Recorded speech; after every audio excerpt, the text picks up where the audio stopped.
The story of Joseph and his brothers and the final reunion after 22 years is the subject of this week's Torah portion and the last. And it's a long, dramatic story that climaxes in this week's portion with Yosef finally closing his identity and telling them that he is Joseph, and they're shocked, they're embarrassed.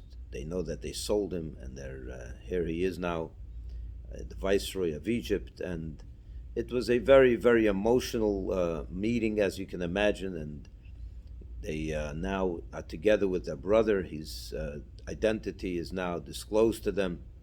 And he calms them down, and he tells them not to worry, and that everything was by divine providence. The fact that he's in Egypt is because he has to save the world from the famine, as the story is known.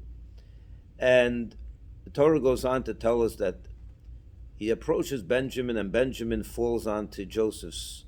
They embrace each other, they fall on each other's neck in a hug and an embrace, and they cry. Each one cries over the other's neck. And Rashi tells us that the reason they cried over the other, because Joseph was crying over Benjamin's neck because he foresaw in a prophetic vision that the holy temple that would be built in Benjamin's part of Israel would be destroyed. And Benjamin cried on Joseph's neck because he also had a vision, a prophetic vision, that the tabernacle or the temple that would be built, the Shiloh temple, before they got to Jerusalem, would be built in Joseph's part of Israel, and that too would be destroyed. So they're crying over each other's destruction, and the question that's asked is, why cry over someone else's destruction? Each one had their own destruction to cry over, and that they didn't cry. Why are they crying over the other person's destruction? And the answer that's given is because once you have your own problems and your own destructions, no time to cry. Over there, you have to fix it. You can fix your own problems. Sometimes I have with someone else's problems, I sometimes can't fix. I don't have the means. I don't have. It's not. It's someone else's issue that they have to deal with.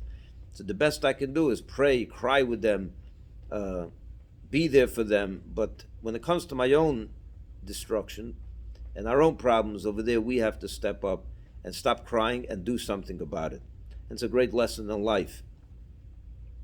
A lot of us go through challenges, and a lot of us go through problems, and we should never know of them. And the problems that we do have should be minor.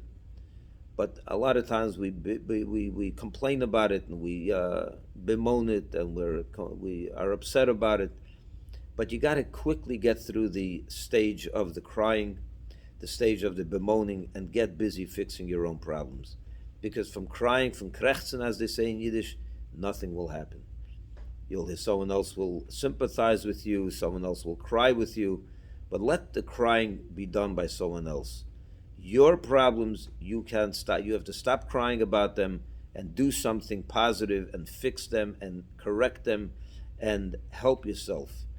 Someone else's problems over there, that's where you should shed a tear, because sometimes you can't help that person. Sometimes it's beyond your ability to help them. Your own problems are really never beyond your ability to help yourself. And I'm not talking about if it's a health problem that only God can heal you. I'm talking about problems that we could help. Our destruction of our temple, we could avoid that. We can avoid our own decline. So therefore, to cry about it would be a big, big mistake. May we all never have to cry about anything. We should only know of happy things and smile. We should have things to smile about. But if there are things, challenges that come our way, curveballs that are thrown at us by God, quickly get over the tears and methodically figure out a way to correct the problem, because that's really up to us. That is our mission, to solve our problems, not to cry about them and bemoan them. Have a good Shabbos and a wonderful week.